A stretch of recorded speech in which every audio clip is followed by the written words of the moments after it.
Today's video is sponsored by Simply Safe, because there is no safe like Simply Safe.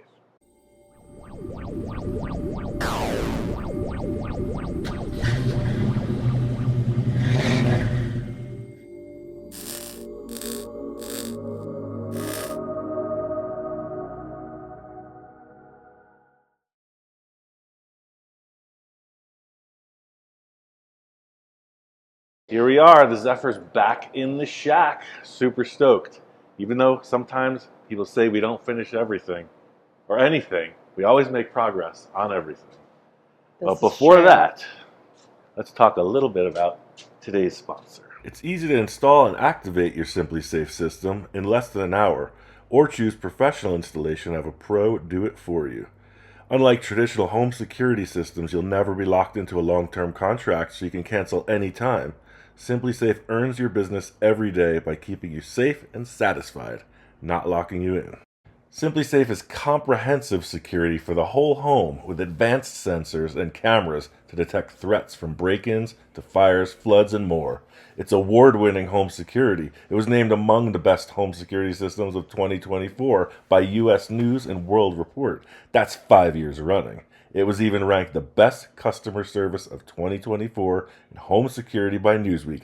We're both really excited to use this Simply Safe because working away from home now so much more, especially in this season, days are getting shorter, nights are longer, burglars have the opportunity. So we thought, hey, with us at the shop, this is really going to help out. 24/7 security, indoor, outdoor cameras, alerts, everything that we needed in a security system, this has it. Save 50% on your system plus a free indoor security camera, and your first month is free when you sign up for core monitoring.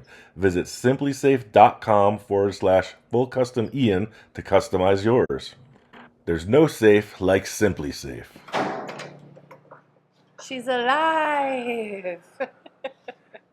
Don't get overexcited. We're not going to finish this today. Simply making more progress. Just like everything else, he's spinning multiple plates at the same time. Makes a fantastic performance. Look at the mini trike. I haven't done anything to it. You know why? Why? Because we're still moving. But I got to itch. I got to scratch it. Got to work on this thing. When we last left off, in the before times, these are the after times. In the before times, you remember we did a front suspension upgrade. You can see that cross member there. It's the Mustang 2 style with tubular control arms, top and bottom. So it's the Mustang 2 style, not a direct bolt in or out of that Mustang 2 vehicle. You want to hear a really scary story? I mean, it is the Halloween season. I do. I love spooky. Okay. It was a dark and stormy, no, it was not. It was a sunny, hot day in Mojave, as usual. Getting ready to move the Zephyr. What happened? Got the winch on the trailer. Was there a rattlesnake?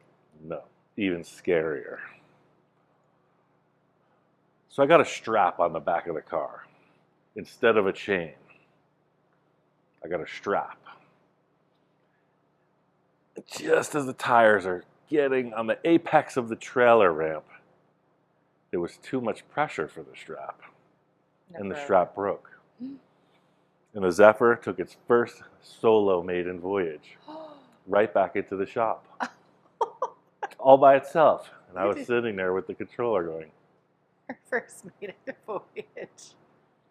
so what is Newton's law, or Einstein's law of motion and physics? What goes up must come down? Even worse. Something about it will keep going until interfered with another object. So the Zephyr was on its way into the universe, but it collided with another object, thusly stopping the motion. I'm sweating just thinking about it. What did it hit, Ian? You didn't even tell me this. This is new information, people. It hit something heavier than itself. Thusly, the Zephyr stopped. Look at this. No. You following that big crease? Did it hit the Jeep? Look at this. Look at this nice display, this nice flow. And look how bent in that one is. Thank my lucky stars it didn't hit the grill. It's only sheet metal. Well, I've been asking you to take that grill off, and you have not. So has everyone else in YouTube land. But So look at the alignment. Look at the gap here. he ignored me. Uh-huh. Look how the fender is overlapping the running board. The fender crushed and hopped up. It moved rearward of the running board. But wasn't it already kind of whacked out of shape anyway? Not that part. Dang it. So that's going to be our first mission today, to try to rectify that situation. I figure if the car went and took the fender and did that, then if we braced the car and pulled the fender like that, right? Reverse engineer the damage. You hip to that? Well, I am into it. You want to know why? Because it gives our video a point. Well, it does give our video a point. There's also a lot more to it. This is just the beginning. So Right. this is a setup for putting the steering in, the rack and pinion, and the airbag suspension. So, as usual, to accomplish one thing, you got to do 4 things ahead of time, because you got to use a chain if you're pulling the car up on the trailer. Don't use one of those fabric tie-down straps from Home Depot. That brings us to our second question. Why is there a modern vehicle in the shop? Are we going to do any repairs or modifications to that? Nope. Heck no. What we're going to do, got those nice 5-spoke rims. It's on a very heavy truck. I'm going to throw a strap right through that rim. I'm going to direct it in this direction. I'm going to make that noise and fix it. I leave to come to work earlier than Jamie because I say, okay, I'm going to do a bunch of stuff and set up. Every time. See how it adds up? So, remember when I made that noise? I'm going to go put it back into shape. It's so funny. Ratchet straps, they're so confusing to me. I've first learned about ratchet straps like 6 years ago. And I've tried and I've tried and I've tried, but they're a big mystery. Definitely not for the novice. You don't just want to step into the larger ratchet strap first thing. You want to practice with the smaller ones before you really start strapping. I mean, if we had a frame machine, we'd probably throw it on the frame machine and do it like a pro. But here we are. So I got a couple bolts that were holding that pan in place, and I made a little fitting. And then if you do know anything about collision repair, there's all these little tabs and fixtures to pull body panels, but I just took a scrap piece of steel, 1/8 inch, put a little hole that matches our fastener, and you got a hole that you can pull it from. So we'll save that.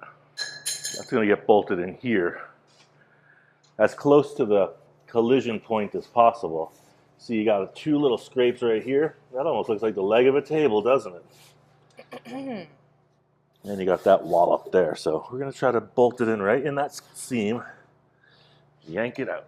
I roll better on my chair here. I'm sure. I'm like, for sure. All right, so you can see we got plenty of pull. We got a 7/16 bolt right there. I'm going to split this.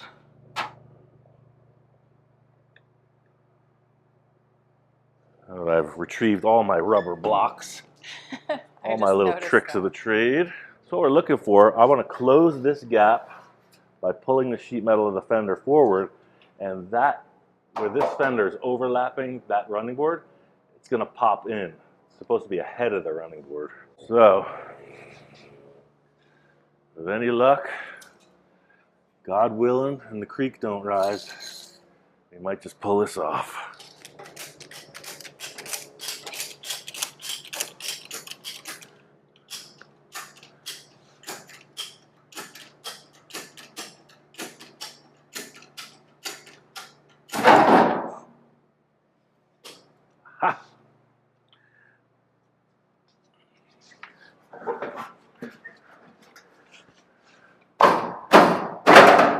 There it is.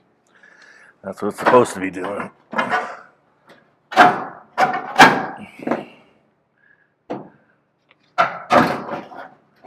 Ta-da! I'm gonna put a clamp inside there. Doesn't that look better? Looks good to me. Good fender. So all this looks pretty good, but look at this area here.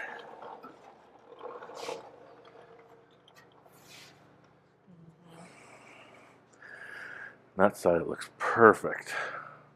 You get the hammer and dolly. I'm going to work this out while we got tension on it. One thing I did forget is all my dollies. I got a rubber and aluminum block.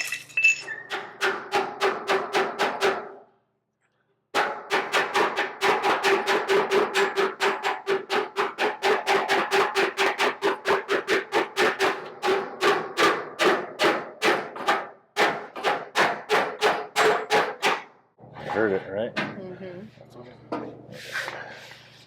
You got this area here.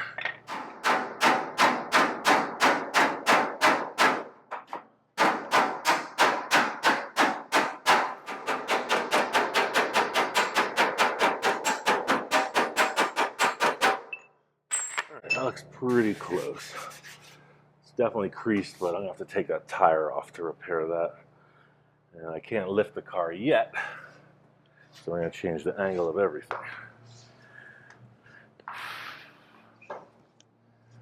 So, yeah, that fender bolt hole is right where it should be. But this, trying to decide. So this was dented here. Ah, okay. I knew something was. So the grill was off, and that was from the prior owner. So it could be that, because this looks pretty good. I mean, looking side to side. Oh no, no, that's got to come in. Look at this.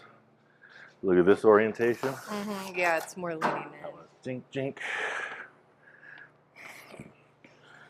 So we want to push that, or pull it to the other side. That's where a frame table would come in pretty handy. Maybe we can hook it to this, to this. Oh no, this is pushed in. Look at that. This did take a hit.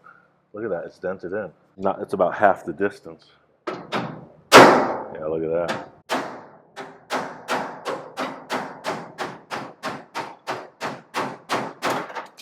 So it's a little half and half. Your clamp popped off. Yeah. So it looks like I could take the tension off this.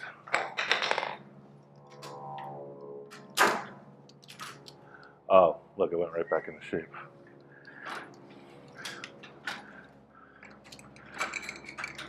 So this clamp was sucking that in. Oh. There it is. All right, well, that being said, that's gonna line up just fine. Once the bolts get in there, so that's cool, remedied. Yay. Now I can lift it up and get to the fun part. We're gonna put in the steering and the airbag. Just gonna do one side on the airbag to show you how I'm gonna set up the brackets. Well, I would imagine that this happens a lot in people's shops, moving stuff around. Moving, right. Car's got no brakes, got no steering. I'll show you what I did to move it. I welded a solid rod to each spindle, so the car only goes straight. Because there was no steering box, no rack and pinion. That's the strap I was picking the car up with. Oh. That flimsy little teeny tiny strap, that wouldn't even hold me. Oh boy. Clearly the fail point.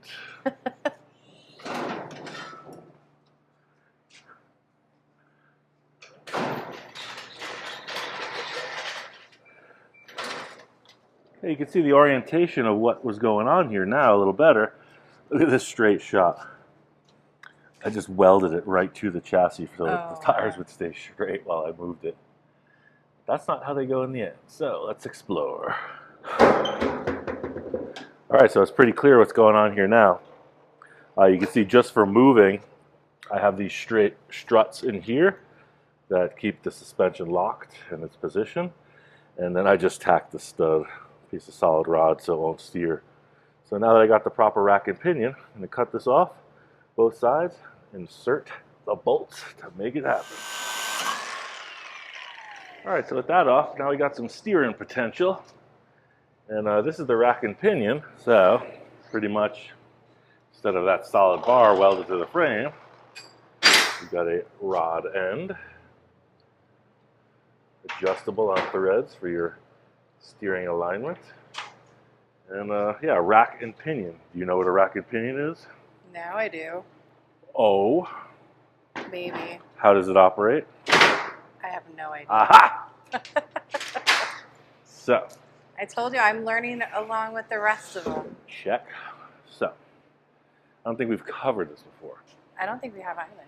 Imagine in this shape inside here, there may be a flat rod or there may be a tube.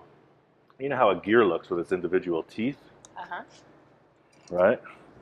That's a very rough idea of what's going on in there. But then there's this shaft has splines on it too. See these tiny little splines? Mm-hmm. So there's probably larger ones inside that match. See, it's all sealed and bearings, etc. But it matches to this. So as this rod turns, it grabs each one and moves that back and forth. So what you'll see, this ultimately goes all the way up to your steering wheel. Hence, rack, and pinion gear. There's a pinion gear also in your differential. Makes the wheels go round and round. Take a right turn. Look at that. The bellows is expanding. Left turn. Can you dig it? Simple math. We want this centered, so we're going to count half turn, 1 turn, half turn, 2 turns, 2.5, 3, almost 3.5.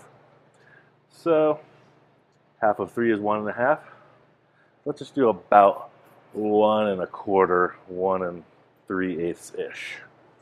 We're going to go half, 1 1/4, 3/8 ish. Ready? Yes. Half, 1 1/4. Yeah, we're right in the ballpark. Half, 1 1/4. So that's about center of steering. You could get really technical, measure a bunch. Whoop, did I use the M word? Measure a bunch of stuff, etc. But for a good starting point, this is cool because these are totally adjustable. So once you get into the alignment shop, you want your steering wheel centered, straight, tire straight, turning radius. A lot of stuff to consider. So now, instead of considering all that, talk about a rubber grommet. That's going to go in there like that. So we got 2 of them. What is that? A rubber grommet. It's got a steel insert.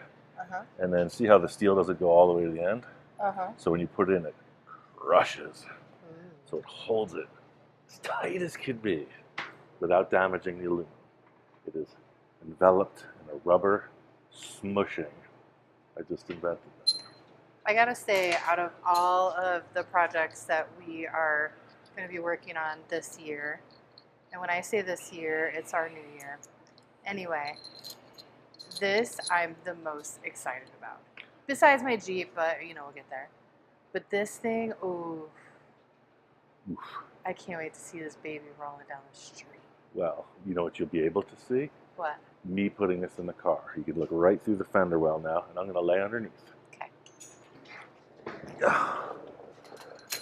All right, so I ordered this off of the interwebs, and you know me, why would I test fit anything, right? I mean, it's got to work. It's got to work right off the shelf. So I'm assuming this is going to go up here because there's 2 little pads that look like this goes to it. Ready? You can see the little rubber smushings go right there. The rubber smushings. And then that goes up to the steering wheel. And let's see if I got too much bolt or too little bolts. I got some long ones. No, that's perfect. Oh. Whoa. So yeah, I got 10 washers. I'm just going to set this up real quick on the safe side of things because I don't want to get bopped in the head with that. I didn't buy any lock washers or lock nuts or nothing. It's going to get taken apart numerous times. Yeah, no, that fits. I like it. Set some bolts in there. So one of the bigger challenges with custom fabrication and mock-ups is the hardware selection. I keep saying it about everything. Oh, I'm going to go to the hardware store and get the right size business. Because you kind of never know. This has the opportunity to be shimmed in a number of places. Right now the bolts are too long, but they're going to hold it. All right, let me get a 3/4 inch wrench. There's a comment. Some people cringe because I use channel lock so much. Because you know that these aren't really meant for nuts and bolts. Did you know that? These are pretty much plumbing tools. But What are you supposed to use? a wrench that actually fits the bolt. That's the difference between a mechanic and a fabricator. These are only temporary hardwares. I think we're all right. Okay, so that's that. And now we got our rack basically centered by a quick guesstimation. Now I'm looking down the lane. Yep, that looks pretty close to me. You can see, hopefully these are tapered the right way. Let's begin. Need to get that stud to that hole.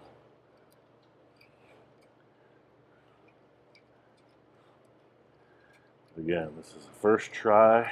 I guess I could cut the end of this off if it doesn't make it, but got a long way to go. Short time to get there.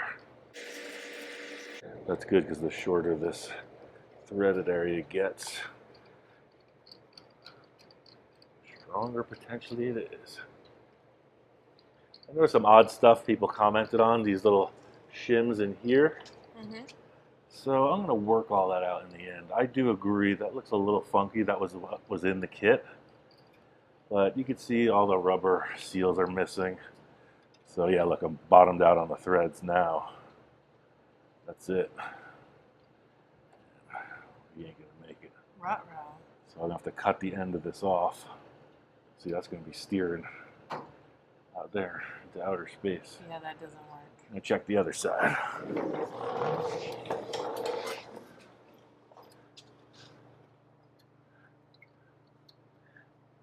Start tight. Jeff, our friend Jeff, has goats. Do you ever hear of goats? Have I ever go goats? You think goats would be like, Uh-huh. his goats go, bleh. I don't even get it. They're just like, it sounds like a frog. I walked by his barn and it was just like, get. Like, what the heck is that? Sounds like the lady at the Mojave post office yesterday. I was like, what is that noise? Yeah, so we're gonna have to get in there and shorten these steering stubs. That's about where we're at, right? So we're gonna want this definitely, because there's so much adjustment. We're gonna want to take an inch off of this. Now, is that something with this particular kit? Is that something that you would normally have to do to like adjust it to make it shorter? Or is it you just did not order the right one? I ordered the part of the steering that matches the Mustang 2 style car, or whatever this is appropriate for. So yeah, look at all this thread. This is definitely narrowed. This is a universal kit. Could be any dimension theoretically. So taking 1 inch off of that ain't gonna hurt it, because we didn't even see how much thread there is here. As long as we don't go past that, we're good. Prepare to cut. So because we got that much thread, about that much, I'm just gonna cut it off. So when you cut these threads, it's really gonna have a hard time getting on the thread because it's just cut off straight. And the end of all these bolts, see that's a little taper? So you want to recreate that so that it falls into place. And I just use this sanding disc do a quick little dressing on it. A lot of times after I cut a bolt, you'll see me walk over to the sanding disc machine, right? Yeah, I've noticed that. Basically this. See how it puts that little bevel on it? Just helps this to start nice and smooth.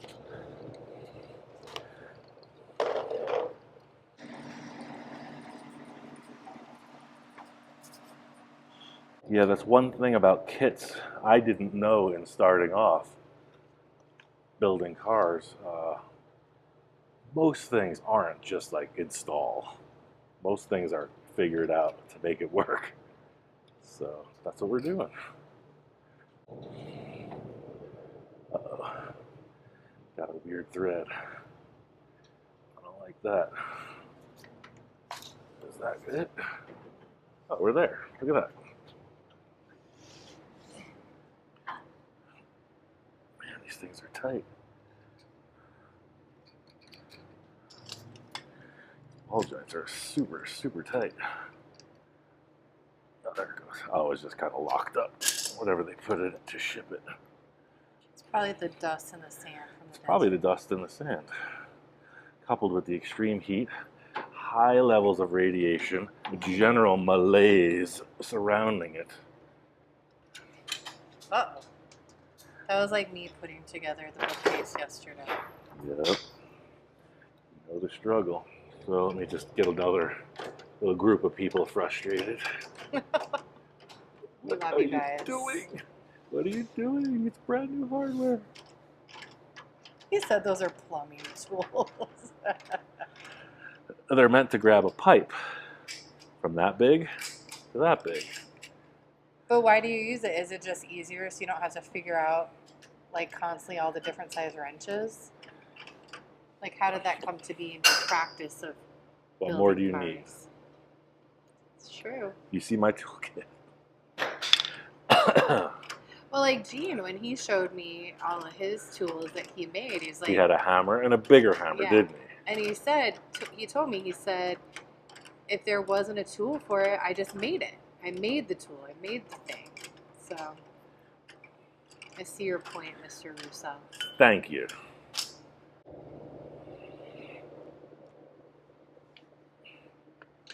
It's steering. It's steering. Oh my gosh. All right. So we'll do the same to the other side, but that's a story for another time. We're going to focus on this airbag. So this is where it gets a little bit concerning. We want the car to be low and adjustable, but not so low that, like, Can't look get at the Cadillac. You can't get up our driveway. Can't get up the driveway. That's the eternal dilemma. We always have driveway issues. Everybody does. It's a Even at our new universal place, lowrider it's thing. the driveway. Yep. So what about the Cadillac? I don't know. I lost my train of thought. So look at the Cadillac. Oh, look how low it is. So when that raises up in the front, it just gets on the trailer. So I like that it lays on the ground. With the Zephyr, we don't need that. I'm not going for that ultra low thing. So I think as low as it was while we were rolling it is pretty appropriate. The airbag is going to have a bit. Sounds like Snoopy and There's the Red a Baron. little cutie yellow airplane flying around out there today. It's one of those open cockpit like airplanes. It sounds old-fashioned. Yeah, That was definitely I like saw a it radio driving thing. in. So pretty much at a estimated ride height, you know, just to say from this rise here, say 5 1/4-ish, right? So these bags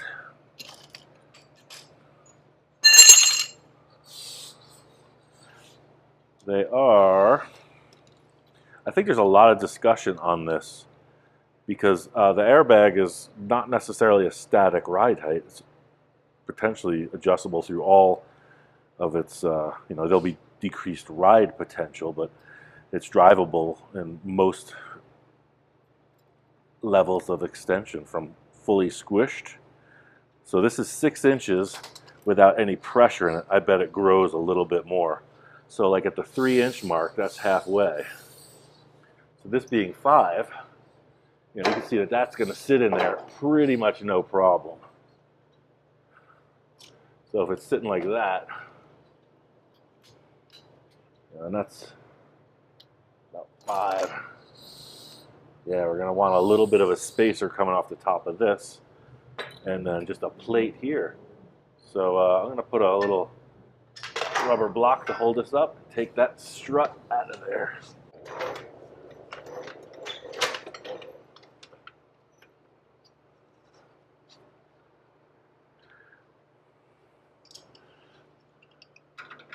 See, one tool does every job.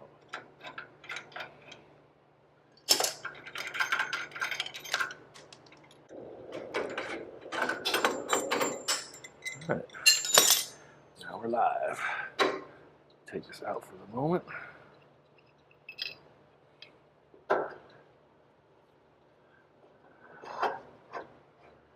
Yeah.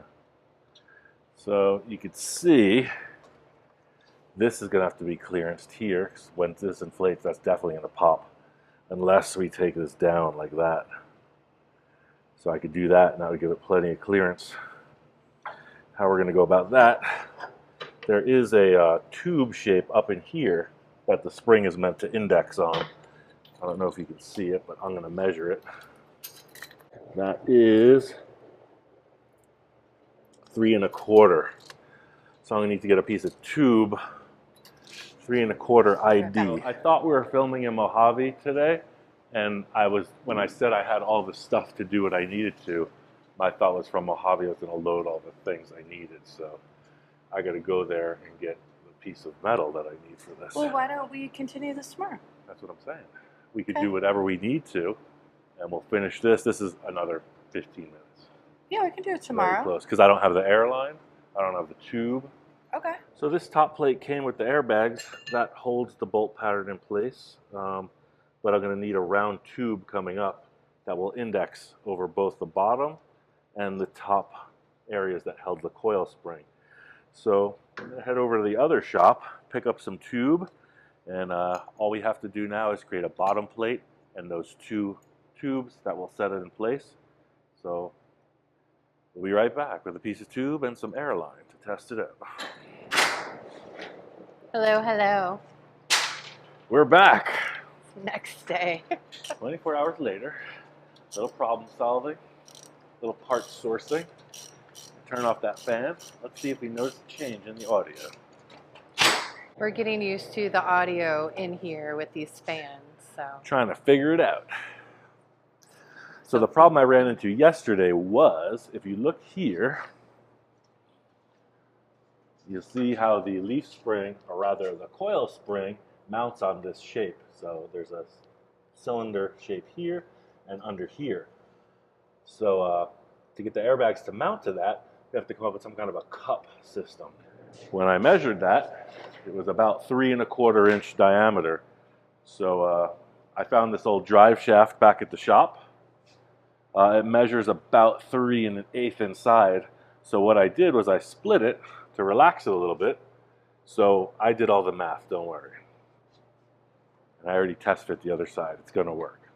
So for the bottom one, you have this little guy that just sits on that, and the upper one is a deeper grab on it. So pretty much this plate that's set to fit the top of the airbag. You got a couple bolts in place, and then the air goes in that hole. So this sits on that. And because there's a T, or rather, there's this bracket, or this fitting here, the L fitting. There's a lot going on. The L goes to the T. So basically, these are going to fill with one line for now. This comes out of here, and I'm going to align that slot right to there, and I'm going to drill a hole so the air hole can come right through, and it'll get welded through here, and everything's hunky-dory. It makes complete sense. So we're going to go and put this together. As I mentioned, you could sneak around the other side and take a look, because that's already sitting there, but it's not welded. If that will clarify where we're heading. All right, so how I got to that point, I took a piece of flat plate for the bottom, set that up. It's kind of oval, if you'll notice, because one thing about the airbags with suspension that articulates like this, there's a swing as the suspension moves up and down, so it causes the airbag to distort, potentially rip. So you want to favor it as much as possible to being perfectly in line, and that's where this oval comes in. It can work sort of like a cam for the lower mount before I weld it in that. Instead of being perfectly centered, you do that in any variation to keep that bag as straight as possible. So what I'm going to do is I'm going to put this bag in, and then I'm going to rotate it, and I'm going to cycle the suspension up and down, because you don't want that bag bottom to do this. You know, it could accordion like that, but if it does that, failure. Not immediately, but when you're going down the freeway thinking everything's all right. Yikes. And if you ever heard airbag pop, it's a little bit more than.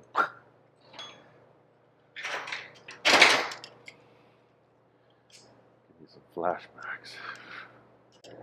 Some violent sound. One of the ugliest sounds one will ever hear. You know, this Zephyr video is reasonably old, but I want to give a shout out to you, and you, and you. Those being the new subscribers. I mean, shout out to the old, shout out to the OGs who've been here, seen the struggle, been through it on the daily. We're finding our way in the algorithm. I noticed an uptick in comments of people that you're just popping up in their YouTube feed. So. And if you weren't here from the beginning, there's a joke about the Al Gore rhythm. That's all past history. Hi. Check this out. See the little red doohickey?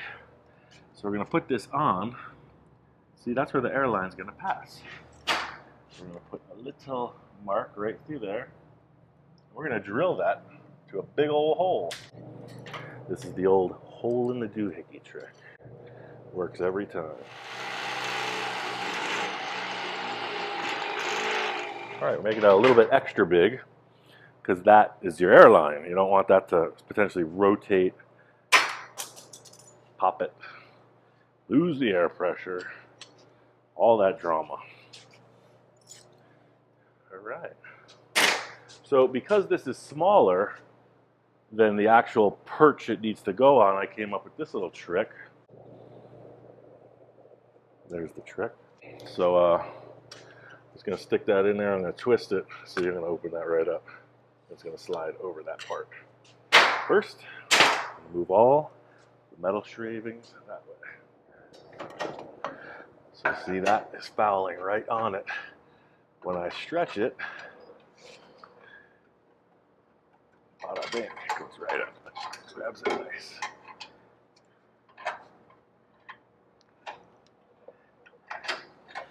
Just like that.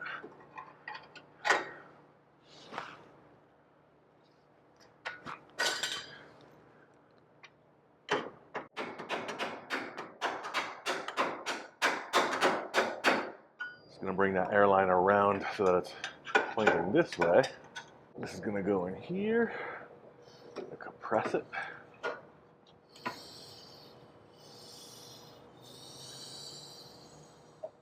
Look at that. You bring a little bit more. It reminds me of a Yip Yip for Yip. some reason. Or the, you know, the Thing to the thing. one of those Sesame There it Street is. characters. Or Jim Henson. All right, so see the bottom? See how mismatched this is? Uh-huh. That's what I was getting at. Wait, just put this ring on. I forgot that.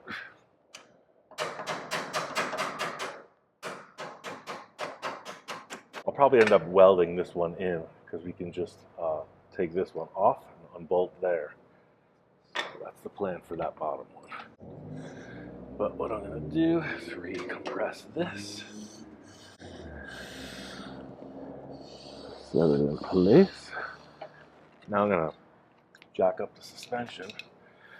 This would be full drop. You don't really drive like that, but you could pressurize the air up to that height. When I say full drop, I mean drop on the control arms, full raised position of the vehicle. So see how the bag starts to change its orientation? See that space? So I can rotate this, see, to get it to land on that. We want that, that, that. So now this will be the full down position of the car. The bag will get crushed right here. If I don't lose my little shimmy thing. Try this. There we go. So yeah, now the weight is on. See, the car just came up off the jack stand. That's as low as it can go. Yesterday, we had a measurement from the top of this to here. It was about 5 3/4-ish. And now we're about lower than 5 1/2. So that means the car is super low, which is good because we can always put a shim in here with a longer bolt. So we're definitely at max drop. So now as the car raises, we're just going to look at that bag and see if it starts to deform as it changes its ride height.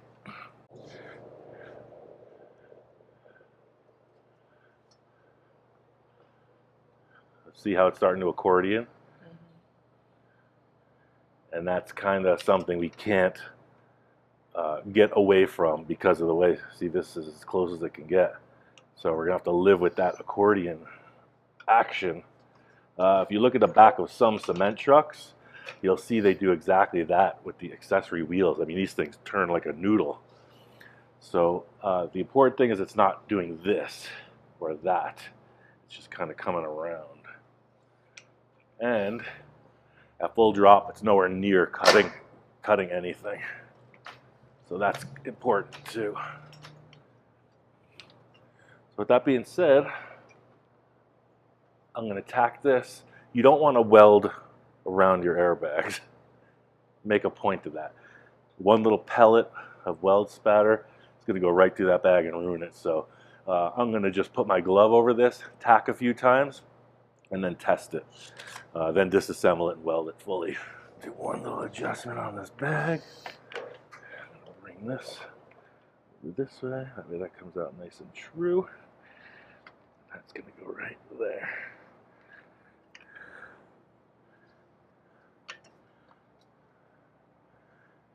I'm going to bang this with a hammer a little bit. See, now the weight of the whole car is on that bag. It's going to tap all this stuff with a hammer. See if it settles a little bit. Make sure that this cup is firmly seated against this surface. And that lower plate is where it needs to be. I'm okay with that. You okay with that? I like it. Get the welder. So I don't have any work gloves, so I'm going to use this instead. I'm going to do a tack and then blow it with the air to just cool it.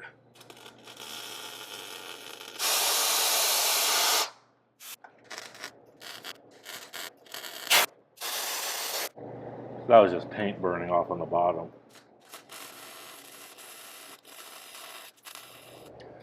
So I cut both sides of this and shortened it up, so we should have an ample amount of adjustment for the steering alignment. That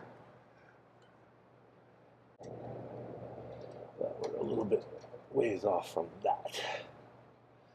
Just to get the tires on and get it steering. That's where we're at. So when this is inflated, that might be an issue, but that's what we're going to find out. Put a little air in there and see. So we could always put a stopper, a bump stop there, because that's right now that's at the full binding point of the ball joints. So we potentially would never have it that extreme for driving, because the ball joints are going to bind.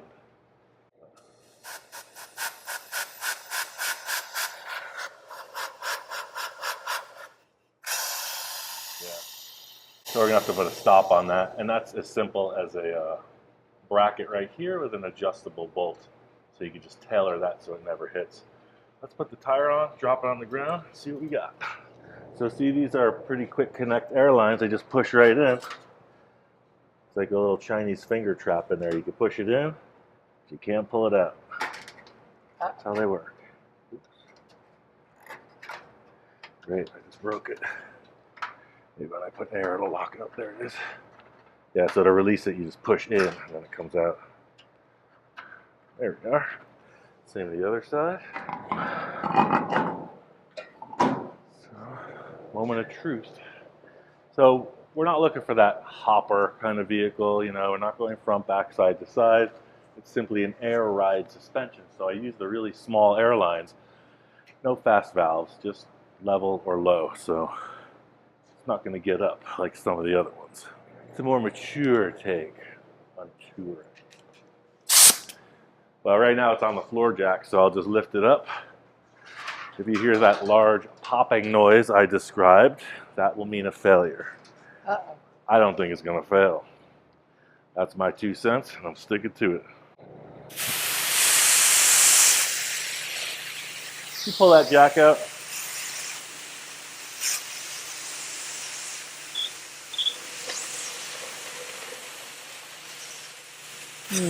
Drop.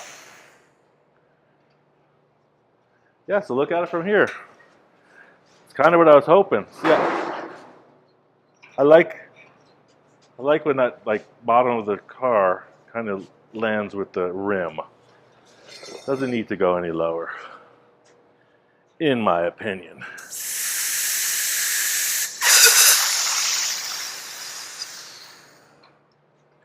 So I'm going to bring it up just before it hits that thing where I thought it might pop. That's plenty tall. That'll get on any trailer. And our driveway. So ride height, probably around right there. And you got to go up a big bump.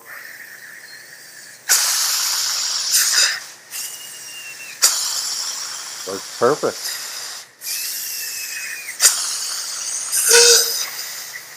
Yeah, the bag, you can look at here when it travels. It's not deforming or anything. Move into the center of the car a bit. Yeah, right there.